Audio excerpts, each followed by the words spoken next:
అంట్లు తోమే స్క్రబ్బర్ల మార్కెటింగ్ పేరుతో ఒకటి కాదు రెండు కాదు సుమారు 10 కోట్ల మేర లాగేశారు కేటుగాళ్లు. మాషా అల్లా ఎంటర్ప్రైజెస్ మార్కెటింగ్ పేరుతో వందల మందికి టోకరా వేశారు. 30,000 చెల్లించి ప్యాకింగ్ మిషన్ 1,00,000 ముందస్తు పెట్టుబడి పెడితే నెలకు 24,000 ఆదాయం అంటూ దెబ్బ కొట్టారు. విజయవాడలో జరిగిన ఈ ఘరానా మోసంపై మా ప్రతినిధి సూర్యారావు అందిస్తున్న గ్రౌండ్ రిపోర్ట్.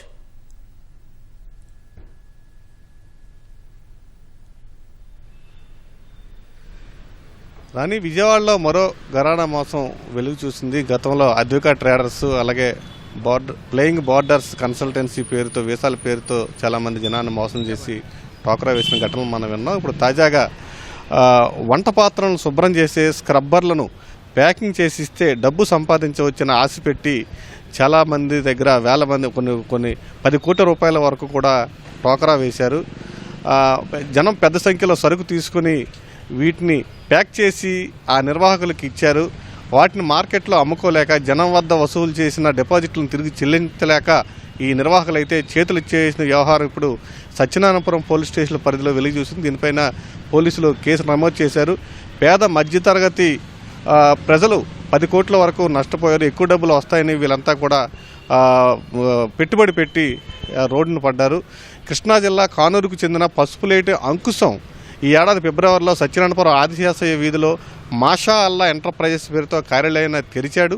ఇందులో మరో 4 డైరెక్టర్లు కూడా ఉన్నట్లు తెలిసింది. స్క్రబ్బర్లు, కోళ్ల పెంపకం, చిప్స్ తయారీ తదితర వ్యాపారాల పేరుతో ఆయన నమ్మించాడు. ఇన్స్టాగ్రాము, యూట్యూబ్లో ప్రచారం కూడా నిర్వహించాడు.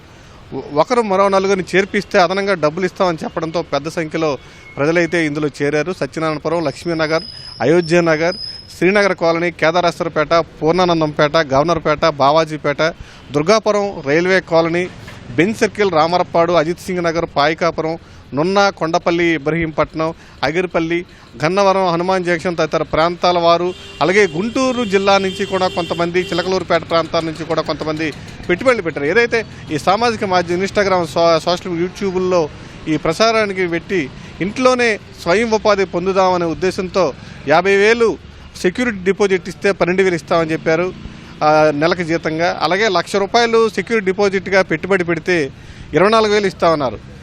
ఇది ఎంతో మొత్తం. అలాగే ఈ ₹1,00,000 సెక్యూరిటీ డిపాజిట్ భవిష్యత్తులో మీకు ఇచ్చేస్తామని చెప్పి నమ్మబలికారు. దీంతో ఇంట్లో ఉండి స్వయం ఉపాధి పొందుదాము, ఎక్కడికి వెళ్లకుండా అని గృహిణులు చాలామంది దీంట్లో పెట్టుబడి పెట్టారు. ఒకరి పేరు చెప్పి ఇంకొకరు అయితే ఆశతో ఈ కార్యక్రమంలోకి దిగారు. మొత్తం మీద అయితే వీరిని నమ్మకంగా ఒక 2-3 నెలలు ఫిబ్రవరిలో ఈ వ్యాపారాన్ని ప్రారంభించారు.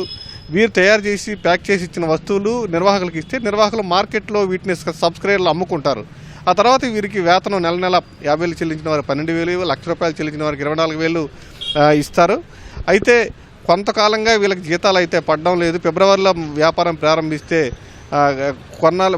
గడిచిన 2 నెలలుగా వీళ్ళకి వేతనాలు పడడం లేదు. దీంతో ఒక్కసారిగా తామంతా నష్టపోయాము, చేతులు ఎత్తేయడంతో మాషా అల్లా ఎంటర్ప్రైజ్ చేతులు ఎత్తేయడంతో నష్టపోయామని వీరంతా కూడా లబోదీపం అంటూ పోలీసులను ఆశ్రయించిన పరిస్థితి ఏర్పడుతుంది. నిన్నటి నుంచి ఇవాళ వరకు సత్యనారాయణపురం పోలీస్ స్టేషన్లో వందలాది మంది వచ్చి ఫిర్యాదులు చేశారు. తమను ఆదుకోవాలని, నష్టపోయిన సొమ్మును పోలీసులు తిరిగి తెప్పించాలని వీరంతా వేడుకుంటున్నారు.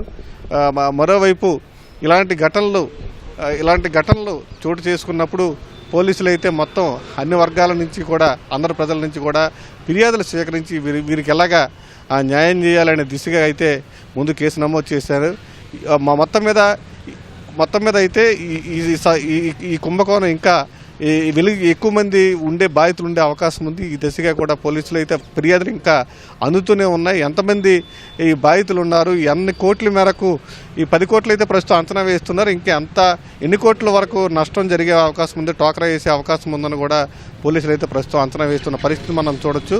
ప్రస్తుతం అయితే పోలీసులు ఈ నిందితుల కోసం అయితే గాలిస్తున్నారు. పరాంకుశంతో పాటు మేనేజర్గా వ్యవహరించిన వాళ్ళు, ఏజెంట్లుగా వ్యవహరించిన, డిస్ట్రిబ్యూటర్లుగా వ్యవహరించిన వాళ్ళు కూడా ఎవరెవరు ఉన్నారనే కోణం దిశగా పోలీసులు అయితే దర్యాప్తు చేస్తున్న పరిస్థితి మనం చూడొచ్చు. రాని ఇది తాజా పరిస్థితి. కెమెరామెన్ సోమేష్తో సూర్య, ఈటీ న్యూస్, విజయవాడ. ధన్యవాదాలు సూర్యారావు.